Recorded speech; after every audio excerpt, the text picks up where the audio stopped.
नमस्ते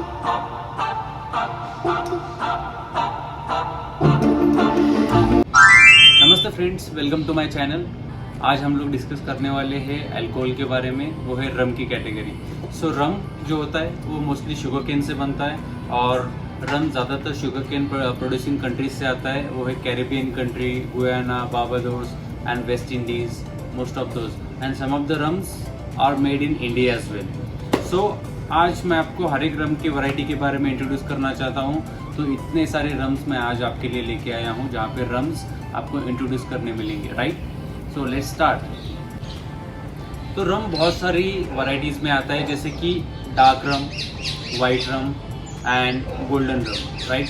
तो डार्क रम जो है वो बैरल के एजिंग से आता है। जो भी अल्कोहल बनता है रम, वो फर्मेंटेड एंड डिस्टिल्ड होता है। जब एक अल्कोहल डिस्टिल होता है तो वो बैरल में जाता है। बैरल में जाने के बाद जो उसका कलर होता है वो अल्कोहल ले लेता है। जैसे कि अगर ये वाइट रम आप बैरल के अंदर डालोगे तो बैरल के अंदर डालने के बाद जो रम का कलर होगा वो डार्किश होगा, क्योंकि बैरल जो होता है अंदर से कभी कभी चार्ड होता है। चार्ड मतलब अंदर से जला दिया होता है बैरल को, वो ओक कहते हैं उसे। तो ऐसे ही हर एक रम का जो कलर होता है डिपेंड होता है अपने वैरायटी के बारे में और अपने एजिंग के बारे में। तो आज हम लोग जो है इंडियन रम से स्टार्ट करते हैं, which is one of the famous rum in India, Old Monk. So Old Monk is a rum जो 4 से 7 साल के लिए एज होता है। यहाँ पे लिखा गया है कि 7 साल के लिए यहाँ पे एज किया गया है। एज करने का मतलब ये होता है कि कोई अल्कोहल जो ओक बैरल में डालते हो और 7 साल के लिए एज करते हो, तब बोला जाता है कि 7 साल के लिए एज हुआ है, राइट। तो यहाँ पे मैक्सिमम मैं कहता हूँ कि 4 या 7 साल के लिए एज होता है। तो ये हमारा one of the best Indian rum है। जब भी कोई फॉरेनर्स इंडिया में आते हैं तो मोस्टली वो चाहते हैं कि इंडियन रम्स ट्राई करें। तो फॉरेनर्स की पसंद है Indian rum which is old monk. और ऑल्सो अगर आप देखा करोगे 2016 से लेके 2020 तक, तो ओल्ड मोंक रम की जो पॉपुलैरिटी है बहुत ही बढ़ गई है, क्योंकि ओल्ड मोंक रम जो है वन ऑफ द बेस्ट रम है। ये इंडियन रम है, इसलिए इसको अंडर कैटेगराइज किया गया है। तो अगला रम वैरायटी है बकाडी व्हाइट। सो बकाडी एक रम की बहुत बड़ी distribution company and manufacturing company है। तो बकाडी जो कंपनी है वो अलग अलग तरीके की वाइन रम्स बनाती है, माफ़ कीजिएगा। तो रम जो है बकाडी सुपीरियर का मतलब है वाइट। ये बकाडी जब बनता है तो डायरेक्टली इसको बैरल से निकाल के बॉटलिंग किया जाता है, तब जाके इसका वाइट कलर आता है।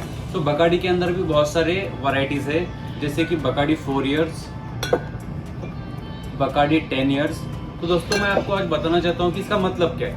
बकाडी जो डायरेक्टली बैरल से निकला हुआ है और बोतल के अंदर डाला हुआ है, that is plain Bacardi, Bacardi white. और बकाडी 4 इयर्स मतलब इसी रम को बैरल के अंदर डाल के 4 साल के लिए उन्होंने रेस्ट करवाया है, मतलब वो एजिंग होता है रम। अब जितना रम को एज करवाते हो रम उतना स्मूथ बनता है और उसका अल्कोहल का क्वालिटी बढ़ जाता है। अगला रम आता है क्रैकन। ये 1 लीटर की बोतल में आता है, देखिए कितना सुंदर बोतल है। और इसके अंदर जो है डार्क रम होता है।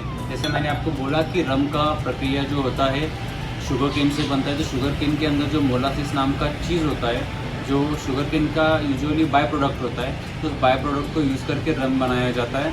तो आपका जब रम बैरल में जाता है तो रम होता है ब्लैक, क्योंकि बैरल के अंदर आप चारिंग भी कर लेते हो। जैसे कि अंदर का पूरा बैरल का हिस्सा जो होता है आप चार्ड कर लेते हो। अगर आप आपका वाइट रम उसके अंदर डालोगे तो डार्क हो जाता है। सो ये जो रम है कैरिबियन कंट्रीज से आता है। सो कैरिबियन, एंड इसका प्राइस है 6000 रुपीज़ फॉर 1 लीटर। और नेक्स्ट रम है गोल्डन कलर। सो इसको गोल्डन कलर जो आता है, आपका बैरल जो ओक बैरल होता है उसके अंदर अगर कैरमलाइजेशन किया हुआ होगा तो उसके अंदर अगर आप वाइट स्पिरिट डालोगे तो उसका कलर गोल्डन हो जाता है।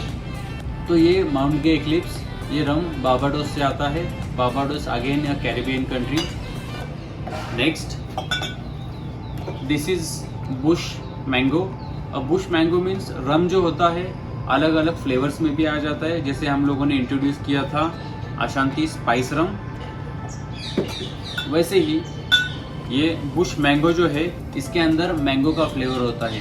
जब आप रम को डिस्टिलेशन करते हो, कोई अल्कोहल डिस्टिल होता है, अगर उसके अंदर आप कोई भी फ्लेवर डालते हो, जैसे कि सपोज यहाँ पे मैंगो है, अगर आप मैंगो फ्लेवर डालते हो तो वो रम जो है, वो जो अल्कोहल है वो उस फ्लेवर का बन जाता है। Same guava and passion fruit. Passion fruit एक फ्रूट है एंड गुआवा जो होता है अमरूद।